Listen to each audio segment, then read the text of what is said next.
Alex, he's listened to our first episode and then Mike Trap episode. See, that's what I said.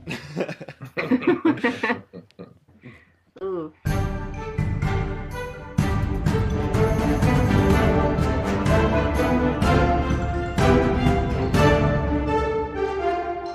Hi, and welcome to another episode of Dungeons and Degrees. My name's Adrian, I'm Alex.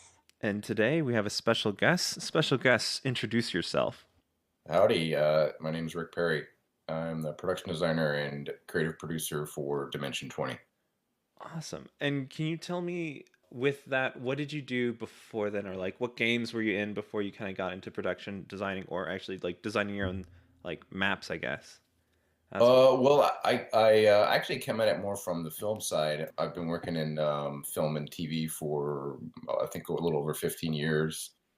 I worked a little bit in New York. I worked a little bit in Texas for a couple of years, and then mostly in Los Angeles the last like 10 years. And yeah, I production designed a couple of sketches for College Humor, and then they brought me in to interview me for this new actual play show they were starting up. They kind of were still figuring out what it was, and it was very early on, and I had actually just gotten back into playing D&D and had played a bunch of Adventurers League games and was starting to run like a home campaign again, and so that was a good timing, and yeah, I came on board with them, and then it was really fun to get to figure out what the show was going to be. And like at first it wasn't even going to have miniatures or terrain, and we were kind of trying to figure out what that was. And it was a super collaborative, probably the best.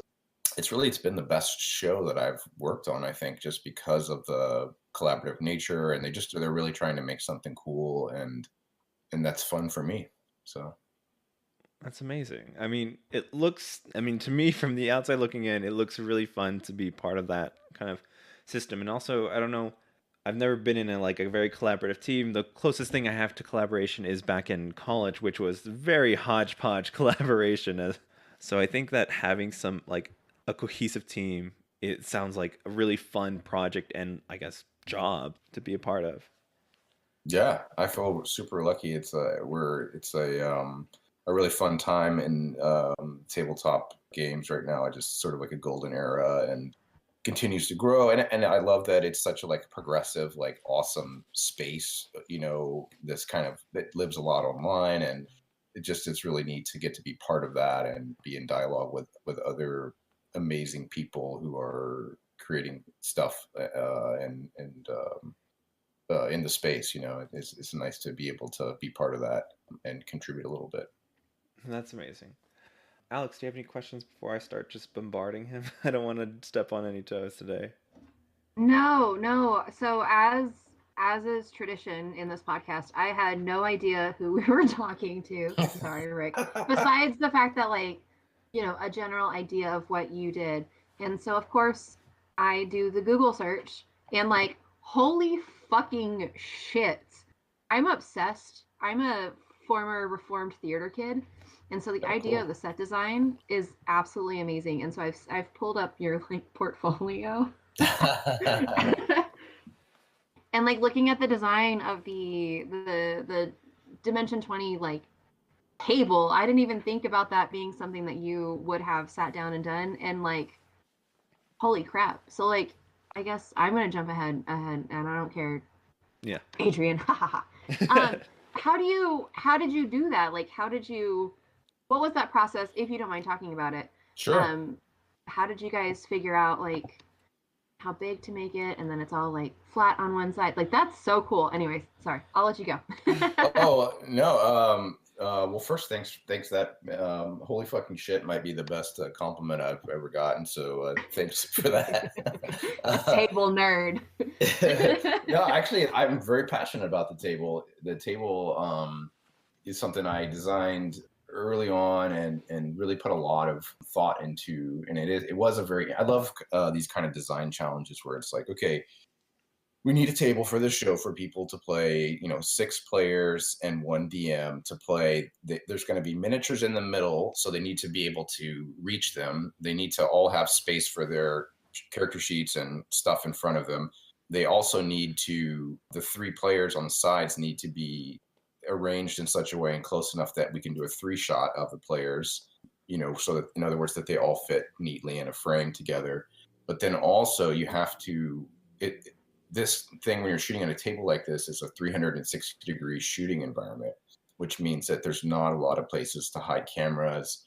So you have to think about where your cameras are going to go in relation to the table, and you have to provide these alleys in between the players where that the camera can cleanly shoot. It's probably hard to imagine, or it doesn't make sense from the way that I'm describing it. But anyway, there was a lot of interesting design challenges, and I built it in SketchUp, and the neat thing about that is I could actually move around in the space 3D and kind of see where the cameras would be and see what they would see. And I care a lot about, I wanted the players to have a good experience. I wanted it to look cool, but also, wanted them to be able to reach their pieces on the board, and wanted them, to have enough space for their stuff, and have plenty of knee room, and all that kind of stuff, just because it was important. And especially, you're sitting at a table for a 12-hour shooting day or whatever, like you want it to work well. So I tried to incorporate all those things, and we went through a lot of different designs. I think Brennan's first design that he handed me in a meeting, that he had like scribbled out on a piece of paper, had like USB charging stations and like cup holders, and it was sort of like like a geek's dream of what they would want for like their home table, Yeah. and it also didn't quite have all the other things in mind, like some of the players were really far away from the DM and or far away from the board and these kind of things. But that was the jumping off point, and from there. No, it absolutely looks incredible. And I'm now, like, while talking, like, looking at the actual set and the dome around it. I don't know what I thought watching, the half season I've seen of Fantasy High. I'm sorry, y'all. I'm working on it. No worries. It's a lot of content. It's a lot, but I love it. And like seeing how the cameras are set up, and then it makes a lot of sense. But it also looks like it would be really still an intimate like D&D. It's not necessarily like, oh, we're out in the open, and we know it's sort of, we're professionally playing Dungeons and Dragons, but it still feels like it would be an intimate D&D session. So you are, stuck together for 12 hours, but it doesn't feel like it would be like a normal production 12 hours, but maybe more hopefully fun than, actual work.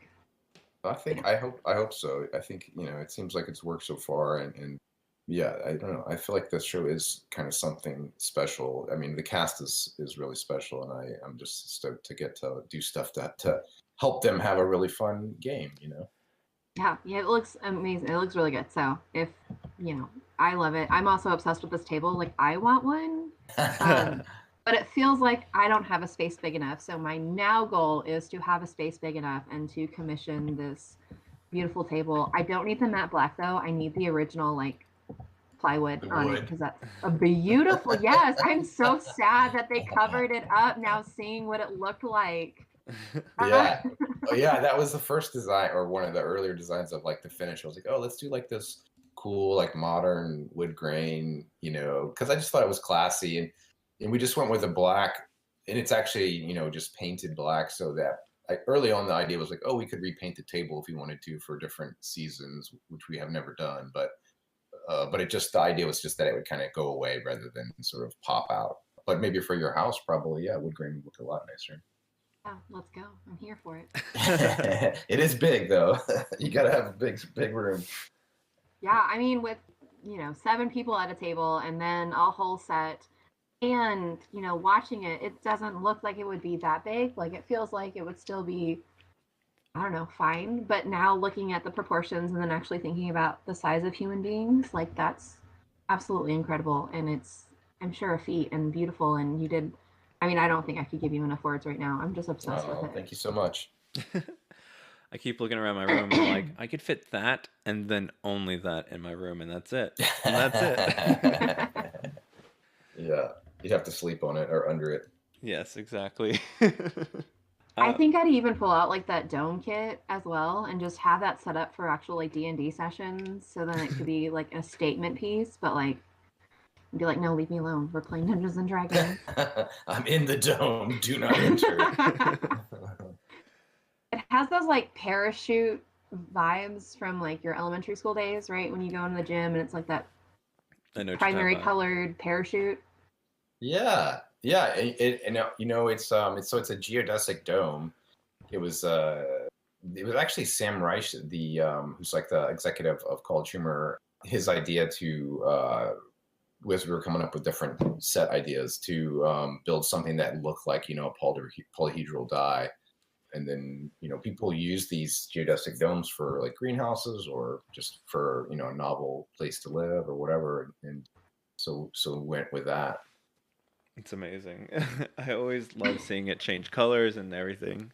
Kind of keep it. Yeah, And it's very unfortunate that you don't get to see it as much in these later seasons, but the pandemic, we yeah, had to change with the times for a bit. yeah, yeah. Hopefully we can get back in there soon. hmm So what did you do while the pandemic was happening? Because I know you still worked with them, but just more of a 2D based kind of set design. Yeah, well, so about this time last year, actually, we were spinning up on a couple of seasons. Actually, maybe before we got kind of locked down, and then there was just kind of like, well, let's just pause a few weeks. Well, let's pause a few more weeks. We sort of like it was this kind of slow thing. We were just probably like a lot of other people trying to figure out what was happening. So we were working on a full length season, and then we decided, oh, actually, let's work on this mini season that was Mice and Murder. So, and then after I was like a month or two deep into that, they were like, oh, actually, let's go ahead and do this Unsleeping City 2. But we're going to do the Roll20 maps. And they had found, I think Sam found Eightfold Paper and had talked to them. And so I just kind of stretched and even though I was already working on Mice and Murder, I cranked out designs for all those battle maps, and then kind of gave them notes, and so they were working on them, and I was working in the shop. I have one person who like joined our bubble, Shane Brockway, who's a lead painter and a model maker, and so basically he and I did all the stuff for Mice and Murder this summer in our little bubble. Nice. Yeah. I'm excited to see what's going on with Mice and Murder. I'm excited. I think, There's definitely some minis in terrain. heck yes. Because I saw like Brendan has the map in front of him, or like not the map, but the desk in front of him. Yeah, it's like the DM screen insert. We did one for Mice and Murder, and then we also did a bunch of minis in terrain. So I feel like people will be happy. I'm excited to see it. As am I. I want to talk about like your own games. Do you have anything going on right now you're playing, or anything on pause right now? Sure, yeah. Well, sadly, none of my games are as decked out with minis and terrain, you know, but I do use that stuff. But yeah, I play in a Dark Sun 5th edition game online that I've been in for maybe over a year, which is really fun. We play like once a month. And I'm also playing right now in a Colonial Gothic game, which is like, it's set in the American Revolution. It's sort of like Cthulhu, Revolutionary Cthulhu or something. It's really kind of an interesting intersection. And I'm running a Dark Astral game. Dark Astral is like the space horror subset of Zweihander, which is a system. hmm And I'm running that for my wife and a friend of ours who lives here with us is in our bubble, and then a couple of people online. So I have that's an interesting one where I set up a table with a DM screen and my wife and our friend sit next to me, and then we have a laptop on the other end of the table with two other players who are, what is it, Google Hangouts, I think is what we use, and they Skype in. That's What awesome. what are y'all playing right now? Alex, I don't know if you have had any time. I know you've been very busy recently. No, I have suspended the game with my family. I am actually starting a session 0 on That's Sunday. exciting. That's news to me. Yeah, I know. Well, I just remembered that I had it. One of my friends from high school that I haven't talked to since high school, um, just like posted like they were looking for a game and they were wanting to put one together, and I was like, you know what, I'll do it. It legitimately a friend that, well, I say friend loosely because I think the last time we actually like talked to each other was like middle school or like ninth grade. So like it's been a hot minute, but nothing like D&D to bring random people together. Yeah. So I have yet to actually roll a character. I haven't actually thought about what exactly I want to play. I was kind of hoping that the rest of the like group would say what they wanted and I would just fill in. But nobody else has said, despite the fact that I've asked like 3 times, like, what does everyone playing? And they were like, we're playing D&D. And I was like, bitches, like already we're here. And So I was like, do what am those? Do maybe they don't have a lot of experience, or? I think some of them, I don't really know. I think one is another player, like a normal, like a normal player, like a normal, a regular D&D'er. I think maybe we have one new person, but I don't know anybody. So not only am I meeting new people and exploring the idea of talking to people outside of my normal friend group and then remembering how to communicate with adults ish people. They also have not allowed me to, they have not helped me in my decision making of figuring out what character I want because they are not telling me what characters they're playing in. So I can't rely on, I'm just going to fill in whatever is left. No, I've got to do this on my own. Boo. Well, you got this. You've been you've I know. I think when you said like you gotta act different, like oh, it's that new person feel where like you've been so comfortable with your homes or friends and meeting new people. You have to put on this kind of facade, just like yes, I am somewhat normal. I am person. I am person. Yeah. Right now I Yeah, only that play. sounds So, fun. Hopefully it'll be fun. I have no idea. If you guys have any ideas of types of character, I'm here. Like if you're like, oh, you should definitely, or I think it'd be fun to do, I'm here for the lack of decision making that I have. So you can either fill why in not? what I would suggest, either fill in a healer role or a frontliner role, because those are nice, or just I think those are the two that are kind of cornerstones to like I guess quote unquote normal game. Or you can try to say, hey, let's all just be rogues and see how that works. That'd be fun. Oops, all rogues. Yes, exactly.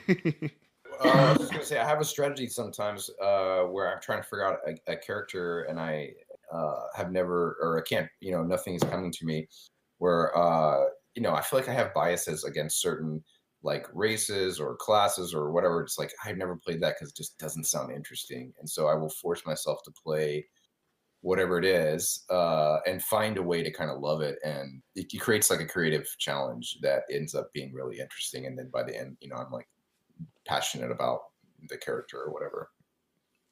Oh no, I have to make choices. I forgot actually about that.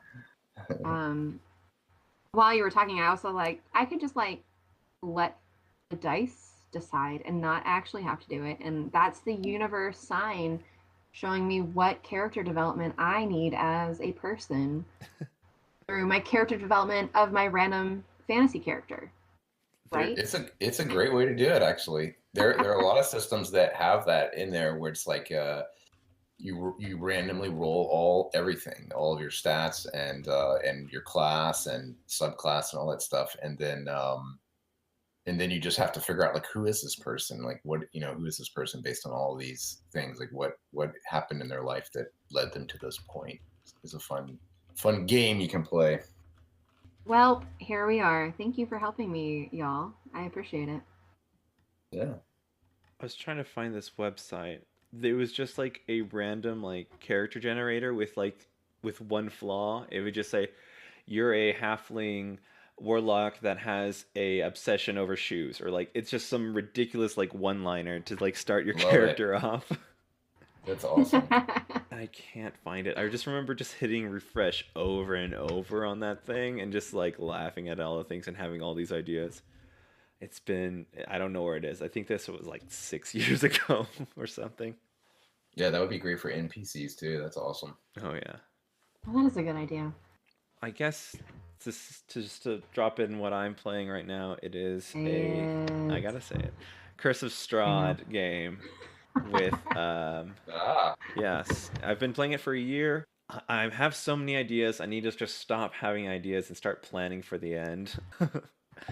And I think that I hopefully after this game I can take some of the players that I have now and start hopefully streaming it to, I guess, to a Twitch stream and then play, what's the new one that came out? Rime of the Frost Maiden. I want to play that so bad. oh, cool. Because Tens Towns, I've read about it before. There's just such a weird culture between it, and I think the cold having a factor into play makes everything a little bit more deadlier. So I'm super excited about that. Yeah, that sounds awesome. That's so. How many sessions are you into Curse of Strahd? Oh, how many weeks have there been in a year? Like, is that 54? Y'all play once a week, huh? Yeah, we play once a week. We've skipped Right like on. 3 or 4 due to, multiple people not showing up, or I couldn't be there as the DM. But we've been going for a while. This next week, I'm having a break because the story is starting to speed up. It's starting to like gain traction. Things are coming together, and the finale is about to be upon us. And I see it, and I've brought a lot of like toys to play with for them, and I'm like, this needs to coalesce into something. This needs to come together at a certain point, and I'm still kind of like, I need a break. I need to lay out the pieces and then connect the dots, and then prepare Hmm. for the final thing. Because like at some point I gotta end this thing. Yeah, that's awesome. Oh yeah, it's exciting and very. It's scary too. Sure, yeah, Because yeah. I see these people online and how they storytell or how they wrap everything with a bow, and I'm just like, how? Like I because usually my games fizzle out before we get to that point. Just life happens. I move, I graduate, all these things. But now I've had this group for a year, and I'm just like, well, now what? I've never been this far before. Yeah, the pressure's on. The stakes are high. Oh, for sure, for sure.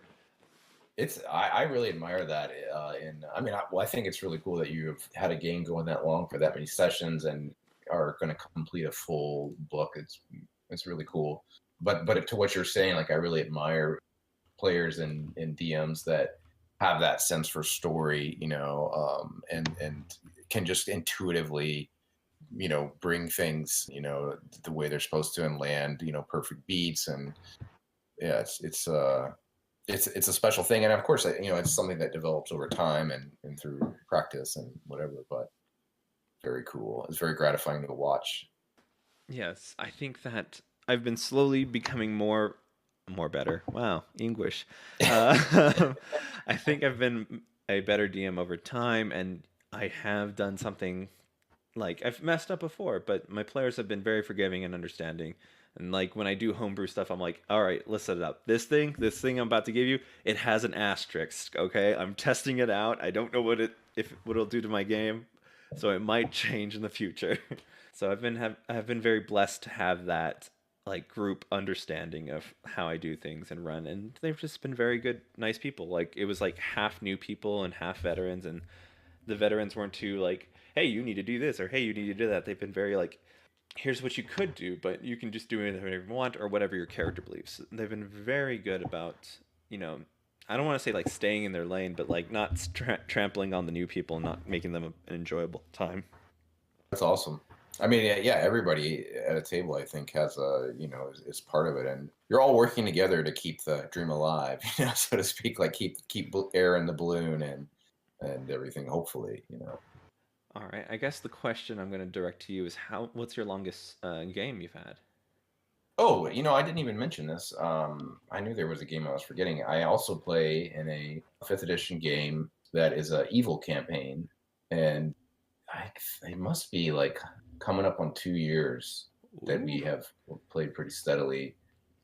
I don't think we probably don't have as many sessions logged as you, but somewhere in like I think up to 30 sessions or maybe 40 over 2 years. Yeah, it's pretty good. That was a game where I was trying to figure out my character, and I've just never been that interesting as in tieflings as characters. I don't know, the kind of classic Red Devil thing aesthetically. I just always felt kind of bored by, and at least from the outside, and so I challenged myself to make a tiefling character, and his name is Egg, and I love him. He's great. He's a wizard. I love it. I kind of like that idea too of like the like old school tattoo, like devil type character. So even just like, I don't know. I have a bunch of tattoos, I guess. So then thinking of like, okay, how would I take one of these tattoos and then make it a D&D character? Huh. Kind of sounds like an interesting challenge as well. Yeah, it's like I don't know, that I guess that's the thing I'm into, is sort of like, these creative games or something where it's like you sort of give yourself something to kind of jam off of, or you have a objective that you have to hit or something that helps you come up with something. Well, my brain is buzzing. You're just thinking about tattoos and making them into characters now? Yeah, like how would you that Mike? So I'm not thinking about my tattoos because my tattoos are all real nerdy and whatnot, but my brother has some really weird abstract tattoos because he's a hipster. And thinking about putting backstories to his tattoos, I think would, one, drive him crazy because he already doesn't like Dungeons and Dragons, but two, would be just fun and creative enough to be, it'd be really fun, but also it would be fun to annoy my little brother. All right, I have a question about your sets. Which one was like the hardest to undertake, or most elaborate? One of the two. I don't know what goes into it or the proper terminology.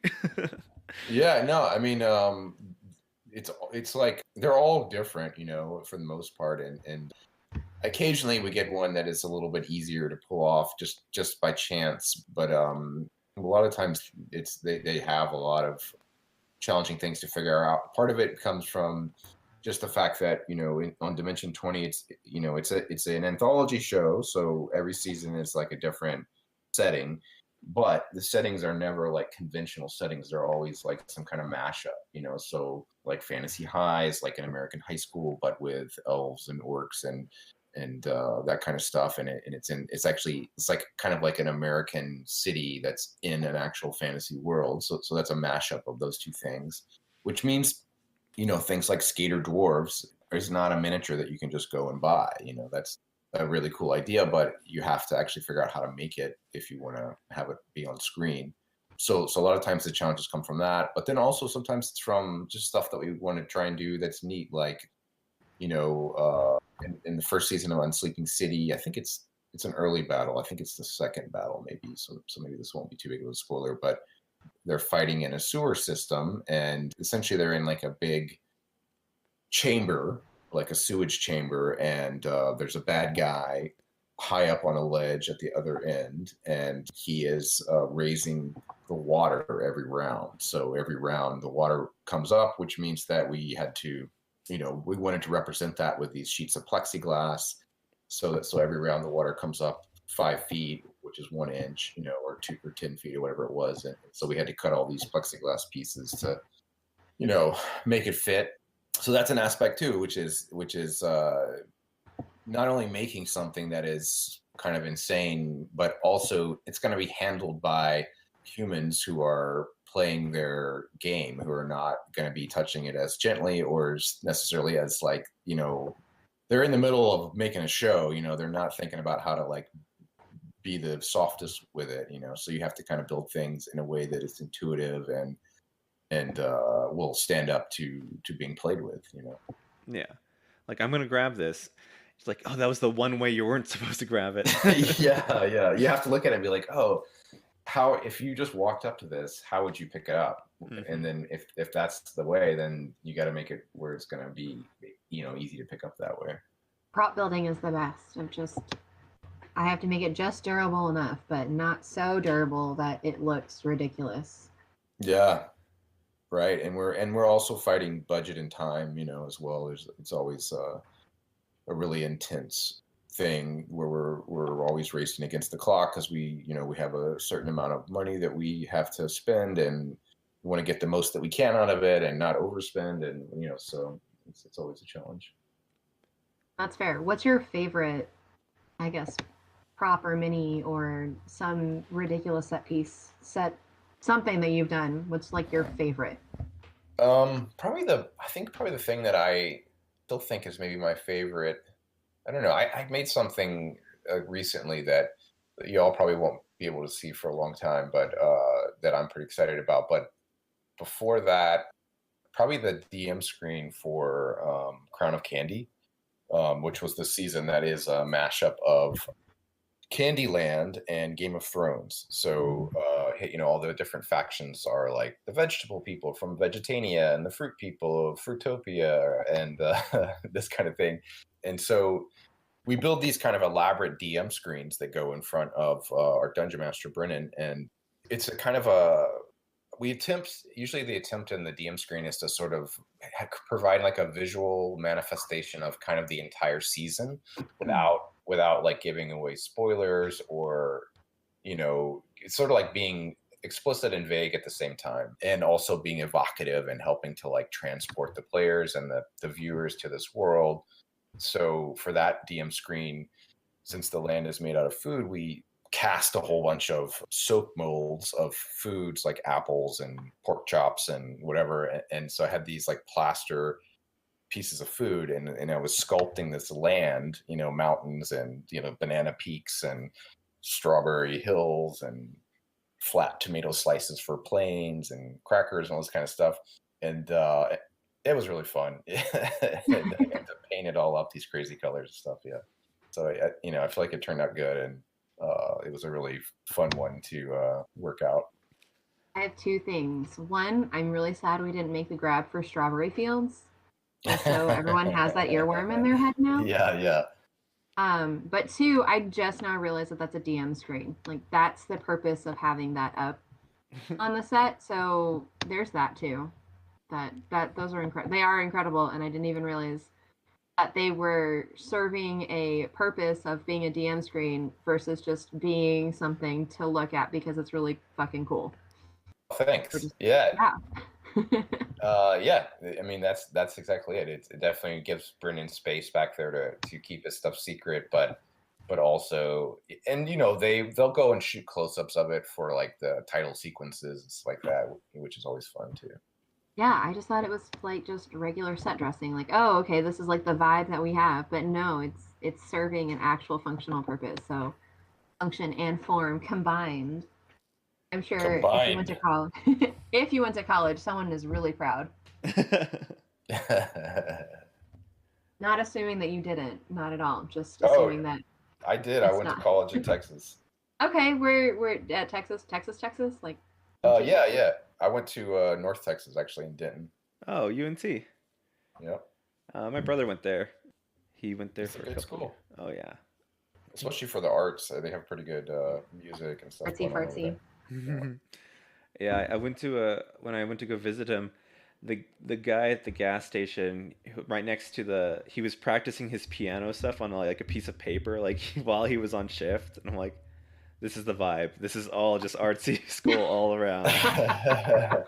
That jazz program is no joke. It is real hardcore. Oh boy. Yeah, no, we're in the middle of nowhere. I drove through Denton on the way to Lubbock because I liked the back way until I ran over hogs like no. Like 30 minutes outside of Olson, which hopefully someone loves that Olson is being referenced. But yeah, we ran over 3 baby pigs, 3 baby hogs. Murdered. Sad. Slaughtered, yeah. Only pulled off the bumper of my car. Thank goodness.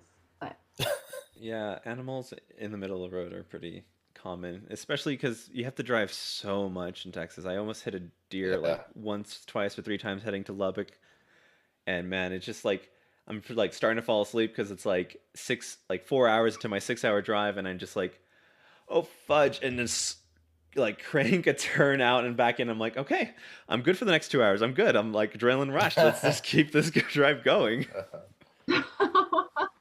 I'm very concerned about your Yeah, you driving, gotta Adrian. stop and take like a 15-minute nap.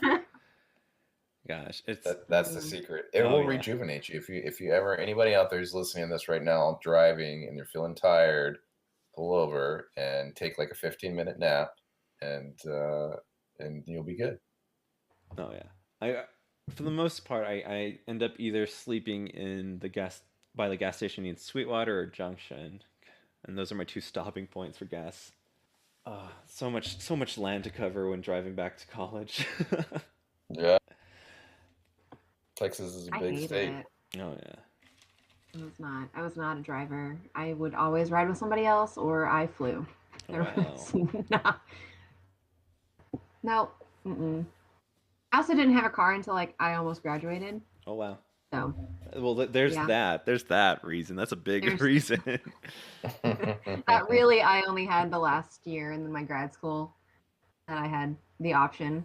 So if you're a parent, you don't have to give your child a car when they turn 16. You could wait until they turn 21, and they'll make it work. And hate driving because now a chore. Not cool. I don't know. I like road trips. I do like driving when I get the chance. But when I first moved to Los Angeles, I worked at the Warner Brothers lot for almost 2 years, working on a bunch of different like variety reality shows, like America's Best Dance Crew and what was another one, The Sing Off.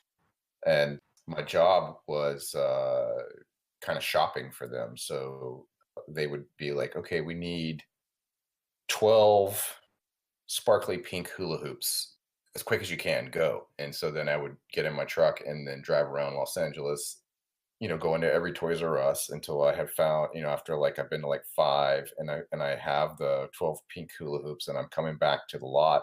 And then they would call me and be like, okay, cancel the hula hoops. We need 7 green canes. And so then I would go back out and drive around. So I would spend so much time in my truck that I, just kind of made peace with the traffic and listened to a lot of podcasts and audiobooks and things like that. But anyway, I got to where I liked it because it was kind of like I made my truck my space and it was my time to like listen to fantasy novels or whatever and, drive around. That's like a really intense game of supermarket sweep, but But my job. my Yeah, and yeah, but I exactly. get paid. You actually get paid. You're not just competing for it. True. Okay, hold up. Jingle the line Alex, back. take the wheel. Hold up. Take the wheel. Oh no. No, so I guess what did you go to school for? What is your actual academic background? Yeah, so in at North Texas, I studied drawing and painting, so fine arts. I got a BFA, and then I did a lot of like big oil paintings and like kind of subversive performance art and fun stuff like that. And then I didn't really know what I wanted to do, with that degree, and I moved to New York and got into film production up there, and then I moved back to Texas for a couple of years, and I joined the IATSE, which is the filmmaking union, as a carpenter. So I worked on like Prison Break and some big shows, building sets, and I did greens work also, which is like landscaping but for movies, and then I started doing more production design and art directing, and I wanted to do more directing and writing and kind of explore more filmmaking. And so I moved out to Los Angeles, and then I got into the MFA program at UCLA for directing. So I did that. Actually, I took like 3.5, 4 years and went and did that. And then I've been working as a production designer mainly. I also write and direct stuff, make music videos and other kind of stuff when I can. So fine art to the cheap arts. I see. Yes, I'm a master of the fine arts. Oh. I think that's really. I mean, listening to like where you've been, where you've gone, when you came back, when you went back to school to kind of like get back into it again. I think that's the journey. Just listening to it is just amazing. Thanks. Yeah, it's something that I'm currently trying to work with my own self. It's like I think when I'm hearing it from somebody else, point of view, like, yeah, I went around, I did my thing, I came back, I went to, you said UCLA, and then I went back out there, and like, okay, so my dream of going back to college isn't like totally bizarre, because part of me was always like, I might get stuck here or something. I don't know. So I'm yeah. Go ahead. It totally, yeah. It's a especially in filmmaking or in TV and film in the industry. It's like people kind of want to put you in a box in a certain way, and it's like if you're good at building sets, then for instance, then people think of you as like, oh yeah, that's the guy that builds sets. We should get him to build our set, But if you're like, oh, I got this, script I wrote, or I got this thing, or I'm a director or whatever, they're just sort of like, yeah, just build this thing I need you to do. Just do what I need you to do for me, and so also that industry is really competitive, and it's really kind of hard to get in with a crew or get kind of like it's sort of you kind of have to break in, so to speak, and then you're kind of locked in, and you got to work on every job. When they call you, you got to say yes, or they call somebody else. And so for me, wanting to kind of move upward from just kind of executing someone else's visions to actually being the one who gets to create the visions, I had to kind of step away, and for me, that's what grad school was about, was kind of like getting time to just be the version of myself that I wanted to be, not the carpenter, but the production designer and the director and the producer and stuff. And also I got to meet a whole bunch of other people who were doing that same kind of stuff, so I have all these amazing peers, and you go through this, intense experience together. And so you create these bonds with people, and those people only know you as whatever you say you are, so they don't know you as the set builder or whatever. And yeah, so and of course you learn a lot of stuff too. But yeah, actually that's how I got this job. I was the producer. I was working on these college humor sketches for a producer who was one of my classmates at UCLA, and then she pulled me on to Dimension 20 when she worked on that first season. So that's awesome. Yeah, I think that makes a lot of sense with like having the fine art background and having like the different ways that you got to produce art. And I could see, even being in community theater, of like the different hats that you end up wearing because you just are excited or passionate, or it's just that fun creative outlet. It may not be my outlet, but I'm here to build a set because I can also sort of start to visualize that in my head, and I want to be able to do that. But it's nice to hear that you haven't just been like pigeonholed in one thing, and that you've really been able to, bring a lot of different creativity, especially in your life. But we as the viewers get to enjoy it, and it's very evident that you are, work really hard to have all those different things. You're very welcome. Even just aesthetic, we can bring it back to the table. Aesthetically, the table is beautiful, but then you have to put on the black coat of paint so it looks good on camera, which is unfortunate, but we suffer for our art, don't we? Yes. Yes, that's the thing, is you don't get to make all the decisions. It is a collaborative effort. But that's a good thing too, so. Yeah.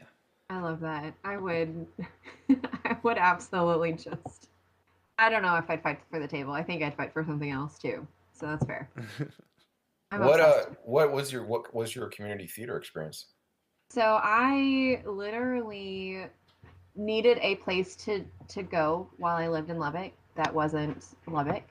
And so I ended up joining a theater company that did a lot of summer productions, like that was their thing. And then they did amphitheater productions. So in the middle of Texas summer, in the middle of the desert, next to the one body of water in the whole area, I became very familiar with how to best put on bug spray and sunscreen, because the sun didn't go down until like after, like halfway through Act 1. So I started off singing and dancing in the background there, and then I ended up going with another crew that was doing, one of the churches did like musicals every February, and so just to get the keep on going, you join there, and then you meet people. And then I did meet somebody through the church group that introduced me to Lubbock Community Theater, and that's where I set my hat. And from there, I did children's shows. I was in adult shows. My husband murdered me in Jekyll and Hyde. It was beautiful. We were never closer as a couple than. That's awesome. And then I ended up doing a lot of the children's theater and directing and doing camps. And so. Cool. Yeah, you just go around and set build and set design and direct. And I even choreographed Cinderella, which was a nightmare. But it was a lot of fun. Oh, I miss live theater. I miss being a part of it. I miss, I think even if I was exhausted now, I'd probably still be in a show. If it was available.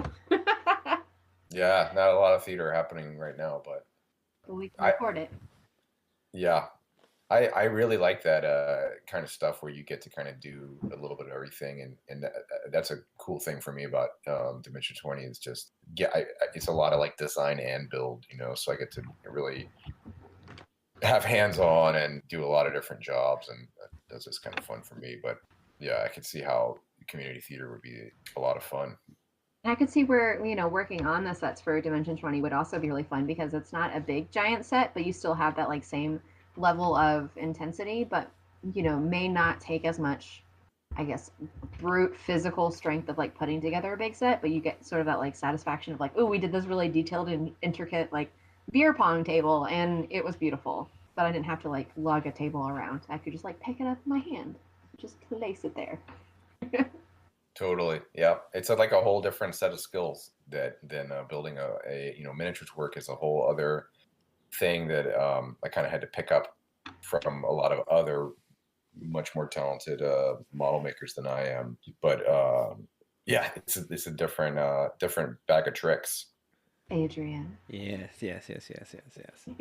I'm Did back. you collect yourself? Yeah, I start stumbling over my words, and then I just like gotta recuperate a little, make sure that my words aren't just like spilling out. But yeah, I'm fine. He says to his ADHD co-host. Oh yeah, I know. It just gets in my head, and I'm just like, oh no, the words aren't working anymore. How do I hard reset without just having a big old pause? And that's where Alex comes in and saves me. Yeah, I was wondering. Okay, so I had a question. So there was a couple like minis that weren't used in some of the seasons. Mm-hmm. Which one did you kind of like wish that got some sort of screen time? Well, there's not a ton of stuff that we don't use because anytime a company is spending money on something, they want to you want to get that production value out of it. Mm-hmm. So we actually try not to build too much that we're not going to use because of that. It's just sort of ends up being a waste of resources. We'd rather put it on screen. But yeah, I don't know. There's two maps from Unsleeping City 2 that didn't make an appearance that I think they might be releasing them at some point. I don't really know if maybe it's something I can't talk about yet, but anyway, there was two full battles that we designed that were fully fleshed out with maps and tokens and stuff that they didn't use in the show. Oh, that's cool. Yeah. Sorry, cool ones. Exciting little insight. I can cut it if Yeah. you need me to cut it. No. I think I probably shouldn't talk about what they are yet, but I think it's fine to say that there's two full battle maps that didn't get used. I think Brennan is really good at using this stuff too. Like going back to what you were talking about of having the like improv, or like, I guess it's like improvised, like in the moment kind of story instinct to be able to like land the campaign or whatever. Brennan is just like the best that I've ever seen at it, and it's really neat because I have this very particular perspective because I work with him to like design a battle, that for instance in Bloodkeep, which is the season about the kind of lieutenant villains of a Sauron type of character in Lord of the Rings, and what happens to them after he dies, basically, and as they're trying to like get the hell out and save themselves as the armies of light are descending. So anyways, that campaign goes way off the rails kind of in this moment, and I'm sitting there watching them tape, and I know that in 10 minutes the episode has to be over, and that they're in a completely different part of the whole world map, and somehow Brennan has to get them back to where they were and up on this tower and into this airship for this airship battle. And I know that because I built the airship. It's sitting right next to me. It's what they're fighting in next. And I'm just thinking, like, man, if I was DMing, I would be so freaked out and nervous. Like, how are you going to get from there to there, you know? But he does it. He does it every time. And it's just, I'm in awe of that kind of, you know, intuitive, you know, I just can only imagine what's going on in his head as he's, you know, figuring that out. Yeah, that I guess that was I just, you know, popped it back in my head. Like, are these sets? Is there a storyline that are set up on that Brennan has to kind of like lead them from point A to B, or is it like kind of more convoluted where it's like, okay, he can go to any of these sets at this time, but he has to end on this set kind of thing? Yeah, I mean it's definitely not like, I mean the sets are pre-built, you know, like months, like we start designing them like months in advance.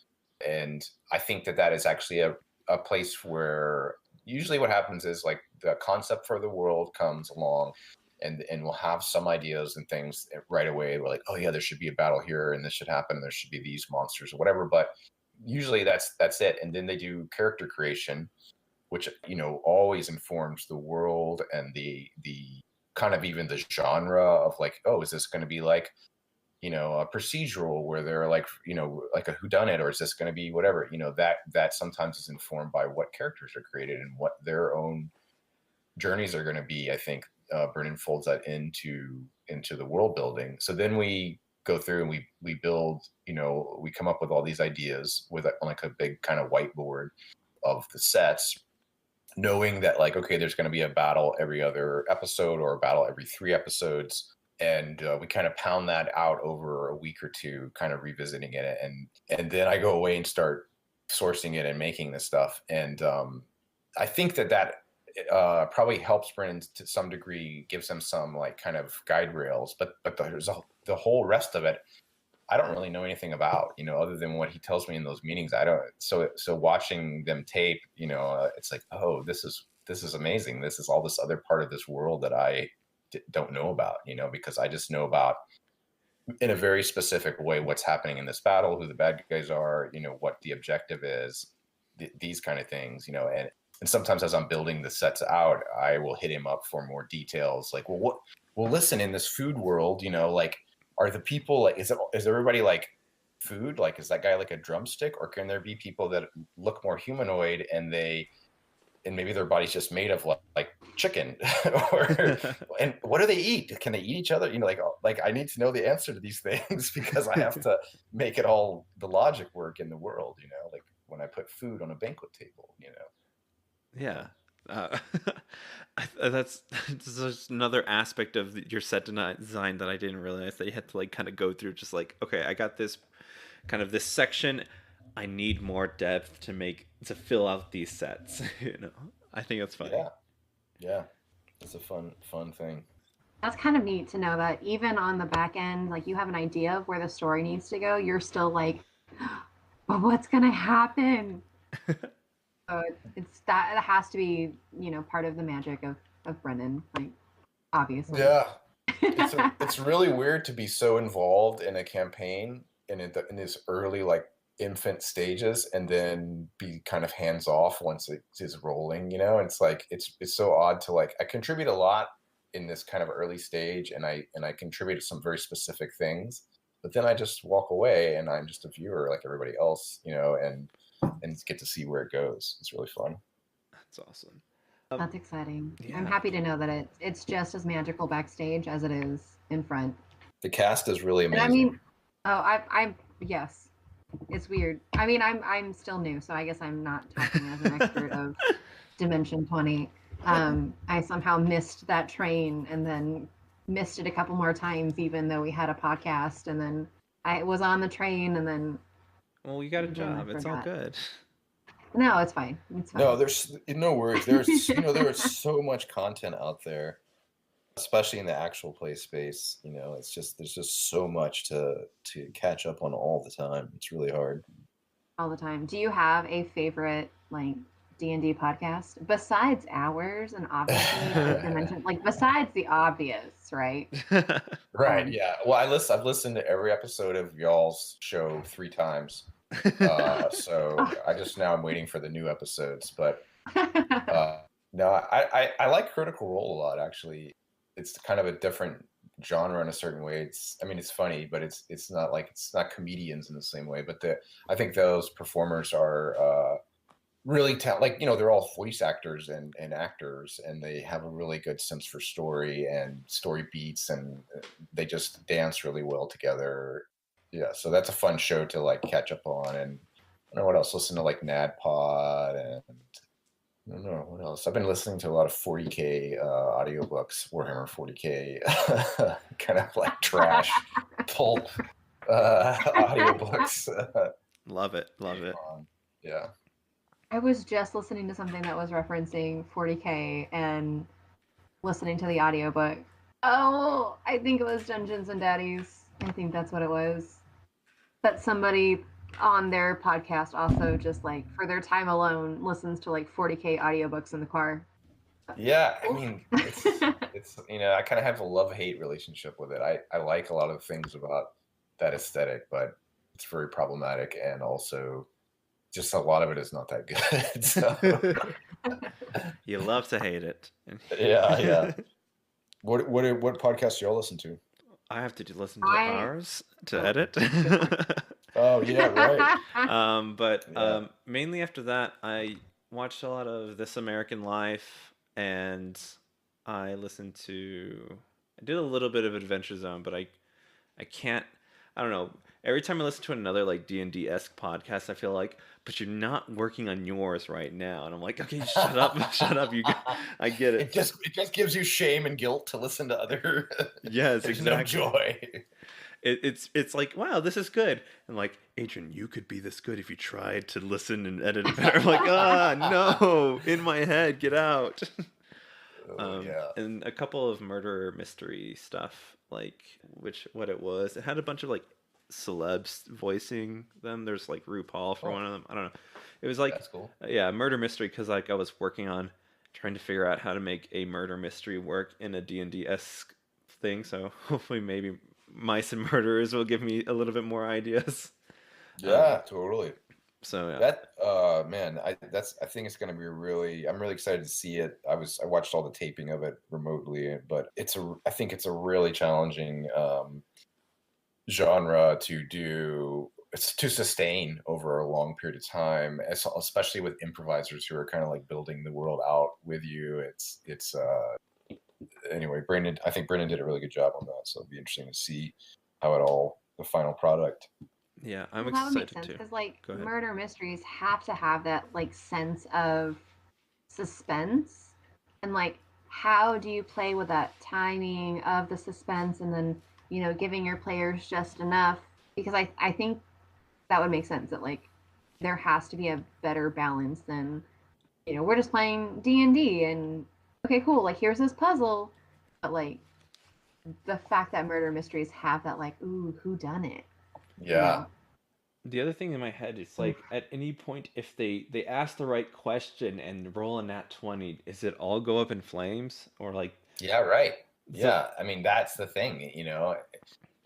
It's very interesting. Knowing what I knew about that season beforehand, and then as I'm listening to the taping of it and being like, oh, I'm pretty sure he just made that up right there, because that is definitely not a thing that we talked about. And but because he's getting in tight spots and doing what he does, and kind of just laying the train tracks right in front of the train engine, so to speak, and No, I get that. You can't speak too much about it. It's understandable. Yeah, I know. I'm sorry. You're like dancing around words, and I'm like, I got you. I'm figuring what you're putting down. Yeah, but it totally makes sense. Like, I mean, if you've watched Dimension 20, if you play D&D, like watching those like storylines play out. I mean, I don't know. That's I think why I listen to a lot of it. I think it's so interesting when you're like, oh, you referenced that like 3 episodes Yeah, ago. the No. callbacks. The Yes, callbacks, yes, The the little small callbacks. hints. Yeah. I'm Yeah, here I got for something all of that. I'm peppering into one of my games right now that is going to be something that comes out way later. And I picked up this module that's like, oh, you could pepper this into a campaign and like have these events happen. And the players think maybe that the event is associated, like the power goes out, it's like a sci-fi campaign. And they think maybe it's tied into whatever they're dealing with now, but they're going to find out that later that the power going out actually is related to this whole other thing. And you know what I mean? It'll have that callback, hopefully. Yes, I'm here for it. Same. I'm totally here for it. I love like after a session on well, I have like a Discord server, so they keep like speculating stuff and writing down. It's like, okay, I can only tell you as much as you've been given. I know everything, but I can't give it to you. It's Uh-huh. and like how do I'm like you're asking the right questions, but you didn't ask to him while the guy was alive. Oh, well. Exactly. I'm having fun with that right now, doing the same Yeah, thing. yeah, right. With Curse of Strahd. Oh yeah, oh yeah. Just because one of my characters or my players has already played Curse of Strahd and is a DM, so I'm like, I gotta keep this fresh for him. I gotta make some stuff up. So I was excited to But yeah. just add my own twist on it. Do you normally run modules or do you do like homebrew stuff more commonly? I've done a lot of homebrews back when I was in person. I enjoyed Mm-hmm. it more. I was like, okay, here's the map. It's already in my head, and I just draw it out very roughly. My handwriting is and drawing is atrocious. So I like this is what it looks like. This X is a fireplace. This square is chairs. So like when I was in person, I was able to like as soon as they enter a building and they want combat or there's combat about to happen, I'm able to like in my mind I'm like, okay, just drop all this down right now.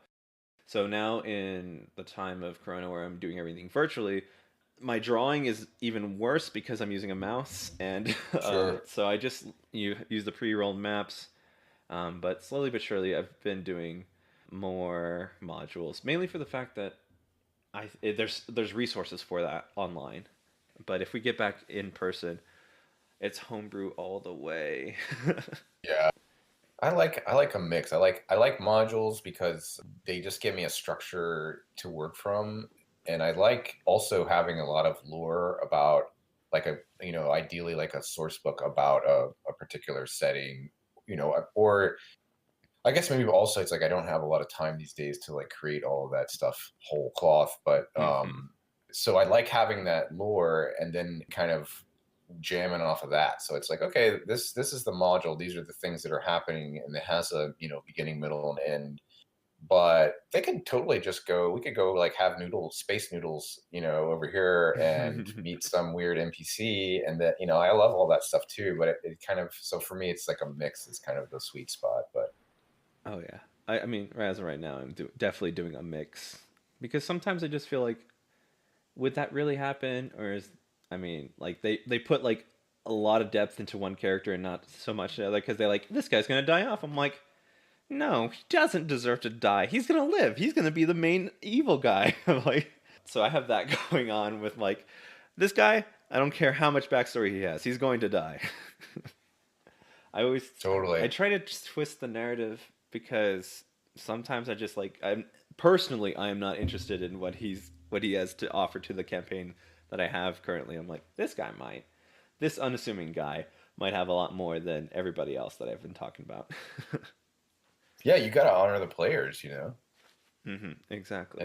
and what they're up to and their choices and stuff, which I think is maybe the most challenging part of it, but also probably the most rewarding is trying to like figure out how does this character's what's in this character's heart, what are they going for? Yeah. What is in a character's heart? That's great. That's the title right there of the Done. podcast.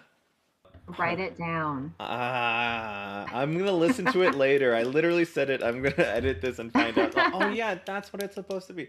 Oh no, had another one in my head for like sets, but a little pun with sets on it, but I forgot. I'm definitely gonna write this down now. Okay, I'm just gonna because okay. All right, Alex, do you have any other questions? This is all just a blast. I'm enjoying Yeah, thank you talking, so much. and Yeah. I don't want to go too far because then I don't know when I can reel myself back in. I think I fangirled with the quick Google search and then realizing how amazing of a gift the not governor of Texas Rick Perry is to the world and us. Oh, thank you so much. Yeah, that's really fun. Absolutely. Anything that you want to plug for our listenership? Not really. If I'm, you can find me on Twitter. I'm at Richard H Perry, and yeah, see you in the comments. Ooh. I don't know why that was the instinct. I'm sorry. Adrian, any last words from you? No. This has been a blast. Those are my last words, I guess. Cool. All right, go Yeah. ahead, Well, Alex. thank you everybody for listening. Real time today is Trans Day of Visibility, so we see you, we love you, and we're so happy you are here. Fuck all the bitches. The 2 people on this podcast, well, 3 people right now, hopefully, on this podcast, absolutely adore you and thank you for being you. If your Fuck journey turfs. has not, yeah, fuck that. JK, what the fuck have you been doing with your life, ma'am? Anyways, I don't know where I was going with that. And I do know where I was going with that. I got real passionate. If you're not on that journey, we still love you, and hopefully one day you will feel safe enough to be the person you are outwardly, and we love you. So thank you. On the capitalism side, join us on our Patreon. We're putting out early episodes. We also have one shots that we play with our players. You get to hear me do ridiculous voices. You get to play with our turtle Sebastian. I was going to say Seabass, but that was an inside joke that you probably wouldn't get, which you would be able to if you were a Patreon supporter. Yay! We are also opening up our Discord for everybody, so feel free to join us on our Discord. We're having conversations. I want to see everybody's pictures of dogs. That would make my life perfect. Find us on Instagram and Twitter at DNDegreesPod. Reach out to us. We want to hear you, and we love you. If you are so inclined, please rate us 5 stars on Apple Podcasts or wherever you can rate podcasts. That really will help us out. If you rate us anything below 5 stars, or anybody below 5 stars, you will never have another creative day in your life. Well, thank you so much for listening. My name's Adrian. And I'm Alex. Go have some fun.